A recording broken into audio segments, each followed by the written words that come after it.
are tuning in right now, I really want to speak directly to you. Yeah, we've had a ton of requests for this one. We have. You've been asking for this in the comments, sending us messages, and we are finally delivering. But before we even start, do me a huge favor. Hit that button. Yeah, like and subscribe right now. You're going to want to lock in for this because today we are doing an intense, ultra long, and frankly fascinating deep dive into a highly requested, deeply provocative new ebook. Very provocative. It's called Weaponizing the State. The subtitle is Reviling Wives' Emotional Terrorism, Negative Animus Possession, and Female Supremacist Systemic Misandry. Quite a mouthful. It is. It was published in 2025 by Conrad Reicher. And right off the bat, I need to tell you, to really grasp the raw, unapologetic depth of this work and to see the data he's compiled for yourself, you need to buy the book. You really do. So go check Amazon Kindle, check Google Playbooks right now to get your copy, and make sure you follow the author at Conrad Reicher on Substack. It's a massive piece of work. It requires a really methodical approach to unpack because the source material is dense. Right. He covers a wide array of disciplines. Exactly. And let's be crystal clear about our mission today and who this book is actually tailored for. Reicher explicitly targets this deep dive at a men's rights activist audience and red-pilled men in the manosphere. That's his core demographic. Our goal today is to break down the exact architecture of his arguments regarding how Western institutions function before what he describes as their capture by feminists and Marxists, Right. and how they operate today. If you are looking for a comfortable, soothing self-help book, look away now. This isn't it. He calls this a war manual. It's for men who feel the system is entirely rigged against them in family courts, HR departments, modern marriage, all of it. Yeah, and listen, because this source material contains highly politically charged content, we want to make it absolutely clear to you, the listener, that we are not taking sides here. Right, no sides. We are not endorsing the viewpoints, political stances, or gender analyses contained in this book. Our job as your guides today is simply to impartially report on the content provided and convey the ideas exactly as the author wrote them. Exactly. So you can understand the architecture of his argument. Perfectly said. So, diving right into the material, we have a massive stack of sources from Reicher's book. I mean, we're looking at evolutionary psychology, history, family court data. Yeah, to set the stage properly, we really have to start with his high-level thesis. Which is pretty radical. It is. His core argument is that the cultural and social collapse of the West, as he views it anyway, Right. is not rooted in economics. Right. He says it's not about immigration. It's not about tech shifts. According to Reicher, it is fundamentally about marriage. He goes straight for the nuclear family. He asserts that the traditional nuclear family has been systematically replaced by a matriarchal system. But, and this is key, he doesn't present this as a benign, nurturing matriarchy. At all. No, he describes it as a system built on resentment, control, and systemic misandry, where the state itself acts as a direct enforcer for female emotion. He literally says the state has become a collection agency for female grievance. That's the quote. And that brings us directly to his first major concept, emotional terrorism. Reicher argues that in modern relationships, women weaponize emotion. Tears, calculated outbursts, prolonged silence. They use it to dominate men. And he has a really interesting way of illustrating The this. fairy tale, right? Yeah, he uses a reinterpretation of the classic Bluebeard fairy tale. It's central to his whole perspective. Walk us through that because it's a wild take. So for listeners who might not remember the old French fairy tale, the original story goes like this. Bluebeard is this wealthy, intimidating guy who marries a younger woman. Right. He has to leave his estate for a trip, and he gives his new wife the keys to the entire castle. He tells her, you can go anywhere, open any door, enjoy all the riches. But there's a catch. The catch is he strictly forbids her from entering one specific locked room in the basement. And of course, as soon as he leaves, she can't handle it. The temptation is too much. She disobeys him, takes the key, goes to the basement, and opens the door. And inside, she finds the bodies of his previous wives. Which is, it's a horror story. Exactly. And traditionally, for centuries, this has been read as a cautionary tale about predatory men. Right, warning women about the dark secrets men keep. Exactly. But Reicher argues that this misses the actual inciting incident of the story. How so? He contends that the real crime in the tale, the action that starts the chaos and breaks the marital bond, is the wife's blatant violation of trust and boundaries. Wait, really? He focuses on her opening the door. Yes, because Bluebeard gave her everything else but asked for one single boundary, Oh. one private space. Her inability to respect that boundary is the core issue for him. So because he set a limit, her crossing it is the catalyst. Precisely. Riker uses this to argue that in the modern, what he calls the gynocentric worldview, when a man attempts to set a boundary, when he asks for privacy or just a mental space, It's the locked door. right, his desire for autonomy is instantly treated as inherently predatory. In the fairy tale, the wife doesn't feel remorse for breaking his trust. She feels vindicated because she found a secret that justified her snooping. Oh, I see. So Riker claims today a man wanting space is viewed by modern women as a man who must be hiding crimes. Male autonomy and privacy have become synonymous with abuse in this framework. That is a total inversion of how we normally think about that story. And he doesn't just leave it as a metaphor. He ties it to a real legal case in Austin, Texas. The therapy notes case. Yeah. According to the book, a woman actually used this exact Bluebeard analogy in a divorce court. She told the judge her husband was an emotional Bluebeard simply because he refused to release his private therapy records during the divorce. The specifics there are crucial. The husband had been in individual therapy just to deal with the stress of the failing marriage. Which is normal. Completely. But the wife demanded access to the therapist's notes, arguing that because they were married, there should be no secrets. But therapy notes are protected by doctor-patient confidentiality. Legally, yes. But when he invoked his right to privacy, she argued to the court that his refusal to open that locked room meant he was hiding abusive tendencies. And she used that to petition for full custody and supervised visitation. So how did the judge rule? Because to anyone else, that's just medical privacy. Well, according to Riker's documentation, the husband had zero history of violence, no criminal past, Right. no prior abuse allegations. Right. He just wanted to keep his therapy private.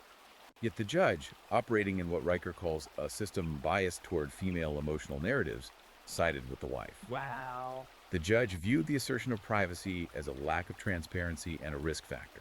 She got full custody. The kids were separated from their dad. So he uses this Austin case to say that setting limits as a man is actively penalized by the state.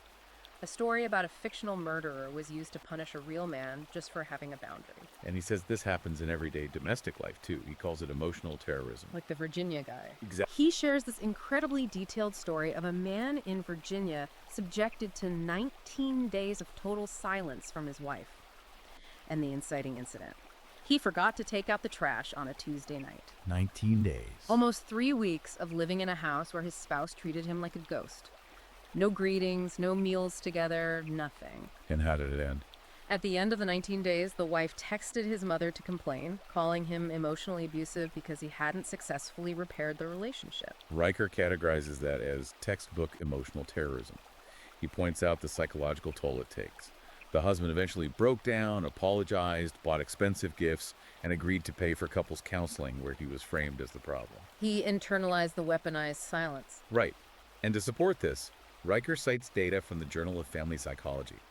68% of women surveyed admitted to using prolonged silence to punish their husbands after minor disagreements. The average duration was something like 3.7 days. Yeah. Riker emphasizes this isn't just needing space to cool down. It's active psychological warfare. It's a siege tactic to create anxiety and break a man's will to resist without leaving a physical mark. So if this is his view of the domestic sphere, he scales this up to society at large, right? He does. He argues that this domestic emotional control becomes the law of the land, which brings us to his institutional argument about the maternal state. This is where his argument really expands. He posits that the state is no longer a neutral, objective arbiter of justice. Like a traditional paternal archetype. Exactly. Rules-based, stoic, equal application of the law. He says that's gone. Instead, the institutions have been captured by a maternal archetype. And by captured, he specifically means by leftist, Marxist, and feminist frameworks. He argues these ideologies turn the government into a surrogate womb, or a substitute husband. The substitute husband concept is huge for him. He argues traditional marriage required women to rely on a specific man, meaning they had to compromise and deal with male autonomy. Right, give and take. But the modern welfare state acts as a husband who never argues, never demands compromise, and has an infinite bank account. And he points out the state gets that money by extracting male labor. Through progressive taxes, aggressive child support, the state takes resources produced mostly by men to subsidize female independence. To explain the psychology Yeah. here, he delves into biological imperatives. He argues women have an innate drive to mother children, but modern feminism encourages them to suppress that drive for corporate careers. He uses a stark metric for this: 80 million abortions globally since 1980. Yeah. He uses that to argue that massive amounts of natural maternal energy have been artificially redirected. It doesn't just evaporate. No, it mutates. He says this frustrated instinct turns into a desire to mother the state and use the state to mother society. Authoritarian care policies. The government deciding what's safe to read, eat, say, like an overbearing mother managing a toddler. And this fractures society into two groups, infants and predators. Okay, break that down. Under the maternal state, infants, women, minorities, victim classes are inherently innocent. They must be protected, indulged, and subsidized. And the predators. Primarily heterosexual men. They're viewed as inherently dangerous, toxic, and responsible for all societal ills. So they must be taxed, punished, and policed. He brings in international data for this, specifically looking at the Nordic models like Sweden and Finland. The feminist utopias. Right, everyone holds them up as the gold standard. Free childcare, generous leave. The assumption is that with all that support, women would have large families and thriving marriages. But Riker points to the data to argue the exact opposite. Birth rates there are crashing below replacement levels, and marriage rates have plummeted. He says the welfare state doesn't enhance the family, it replaces it. Women are upgrading to the state as the ultimate provider, making the biological father economically redundant. It's a bold take. Yeah. And he points out glaring contradictions in how this state equality is applied. He spends a lot of time on Roscoe v. Goldberg. The 1981 Supreme Court case. Right. The court upheld that only men are required to register for the military draft.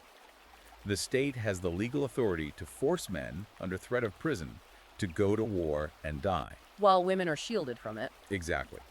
Riker's point is that modern feminists advocate for equality in boardrooms, but stay silent on this massive inequality. He argues if equality was the real goal, the draft would be the first thing protested. But because it benefits women to have men shoulder physical protection, they accept the double standard: sacrifice without reciprocity. And he sees that same dynamic in family courts. The financial fiefdoms, he calls them. The stats are wild. U.S. Census Bureau data showing 83% of primary physical custody awards go to mothers. He says it's not because men don't want a parent, but because the system is predisposed to view the mother as the default caregiver and the father just as a wallet. He looks at the UK's child maintenance service, too.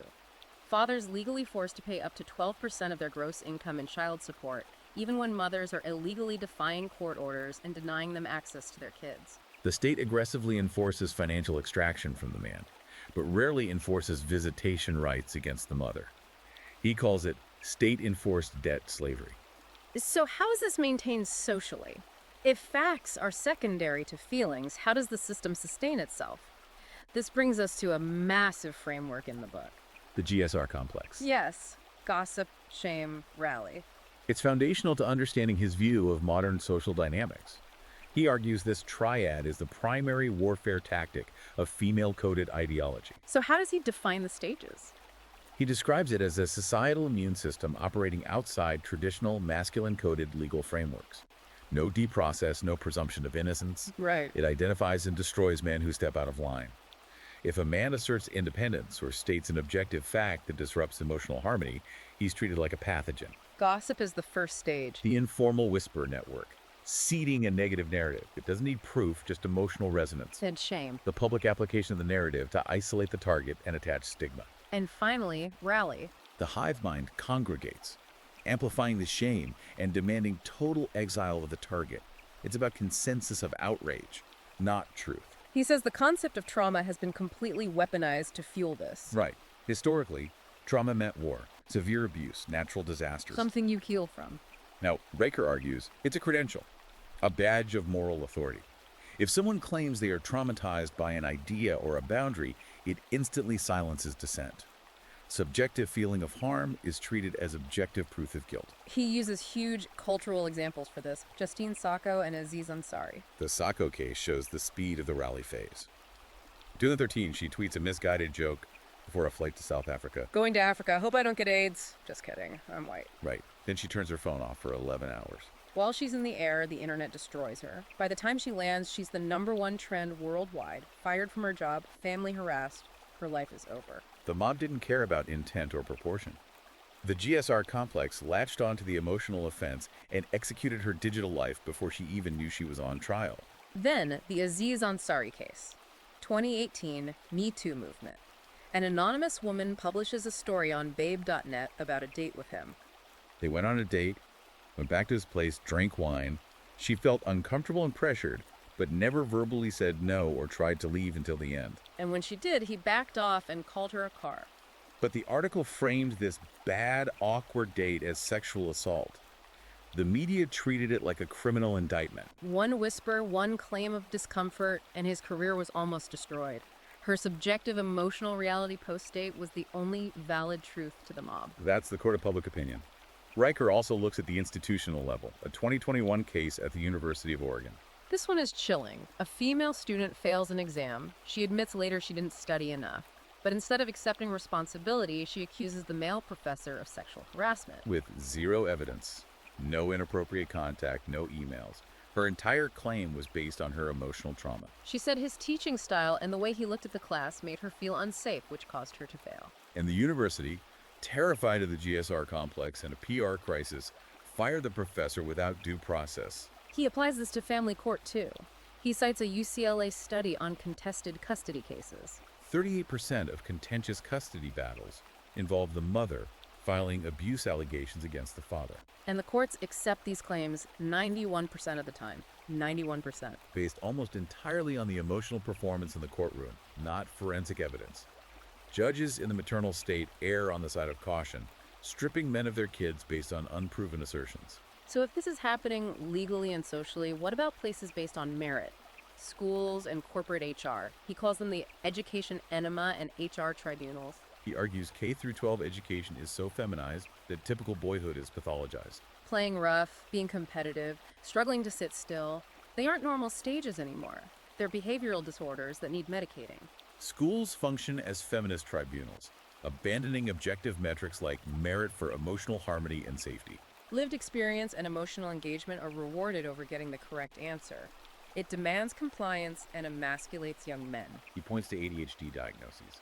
In 1990, it was around 3% in boys. By 2022, it jumped to over 14%, hitting 20% in some states. Kindergartners diagnosed with aggression disorders just for playing tag at recess. He says the maternal state can't handle male physical energy, so it drugs it. And this extends to university admissions and the workplace. He brings up leaked emails from the University of Minnesota in 2022.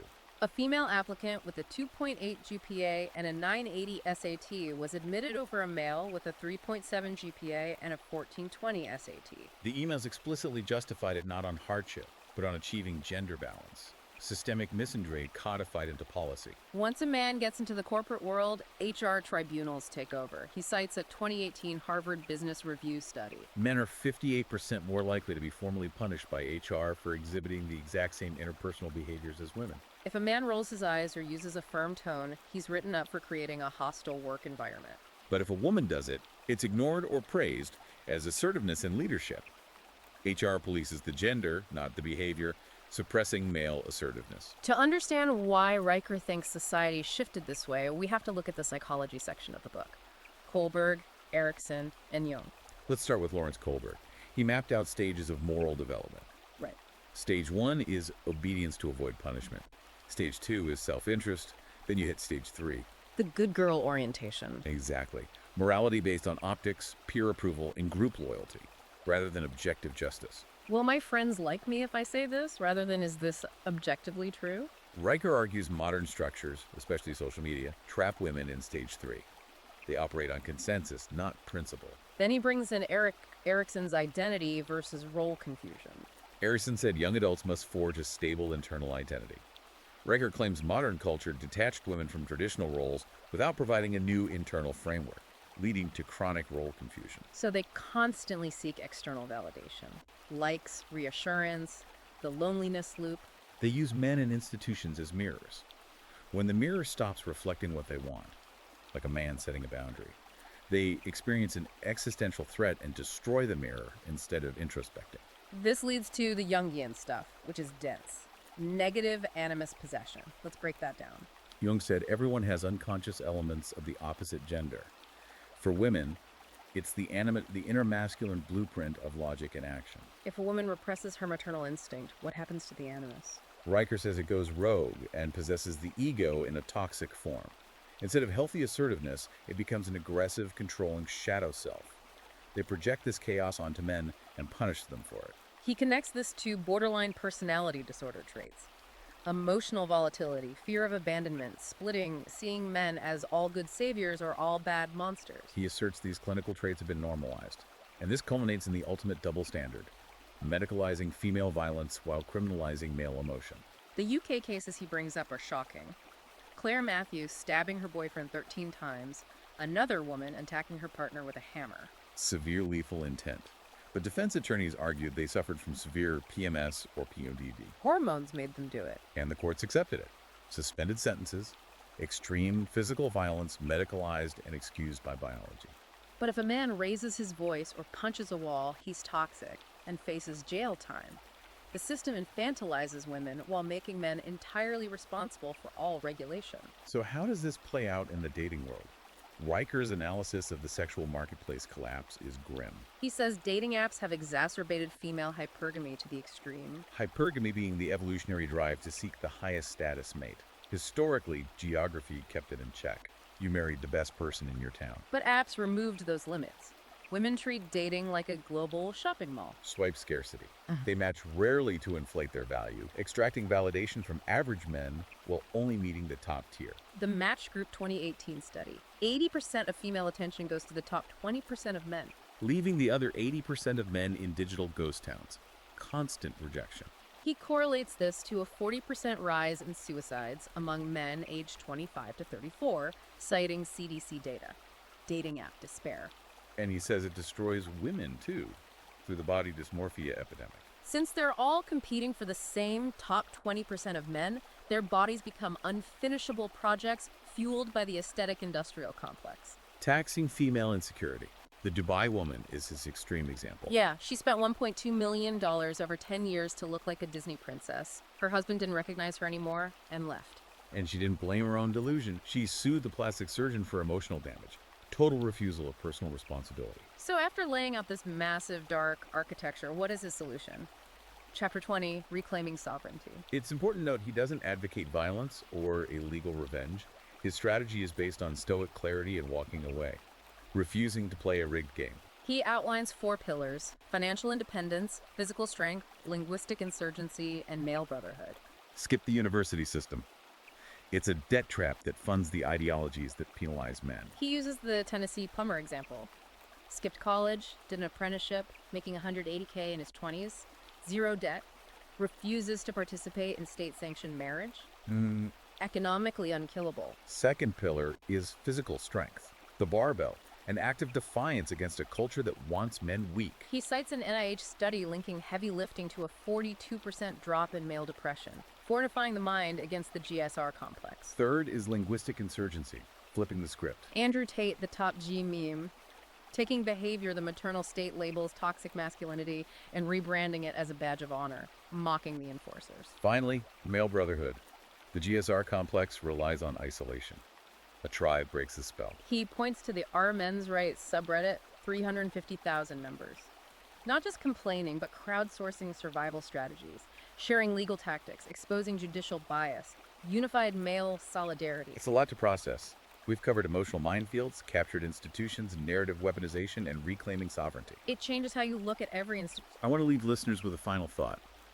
If our foundational institutions, family courts, schools, HR, media, are shaped by these narratives, what happens to a civilization when its official narrative decrees half the population is inherently predatory and the other half inherently innocent? It's a terrifying thought. What replaces truth when a society decides subjective feelings are the only valid epistemology? That's the precipice Riker believes we're on. A heavy question to wrestle with. And listen, this deep dive barely scratched the surface of the raw data and stories in this book. Really? Don't let this knowledge die in silence. Go to Amazon Kindle, go to Google Play Books right now, buy Weaponizing the State by Conrad Riker. Read the data for yourself. Understand the architecture of the system, reclaim your personal sovereignty. And make sure you subscribe to the author's Substack at Conrad Riker to join his counter-system network. Finally, like and subscribe to this channel so you never miss another deep dive. Stay sharp out there.